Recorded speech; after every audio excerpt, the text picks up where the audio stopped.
ఉపాధి హామీ చట్టంలో. కానీ ఈ రోజు ఉపాధి హామీ చట్టం ఎంత ఘోరంగా తయారైంది అంటే అసలు ఎక్కడైనా కూడా కనీసం మంచినీళ్ళు కూడా దొరకటం లేదు. ఉపాధి హామీ పనికి చెప్తున్నారు, కానీ కరువు పని 100 రోజులు జరిపాల్సి ఉంటే కనీసం పోయిన సంవత్సరం 52 రోజులు కూడా నడవలేదు.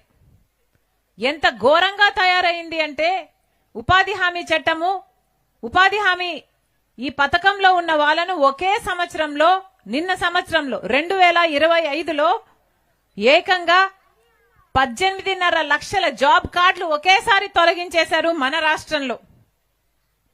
అంటే ఇక ఉపాధి హామీ పని ఉండటానికి వీల్లేదు, అవసరం లేదు, ఉపాధి హామీ అవసరమే లేదు మన ప్రజలకు అన్న రీతిలో పాలకులు వ్యవహరిస్తున్నారు. ఉపాధి హామీ చట్టానికి మహాత్మా గాంధీ పేరు పెట్టింది కాంగ్రెస్ పార్టీ. కానీ ఇది చట్టాన్ని తీసేయాలి అని, మహాత్మా గాంధీ పేరును తీసేయాలి అని బీజేపీ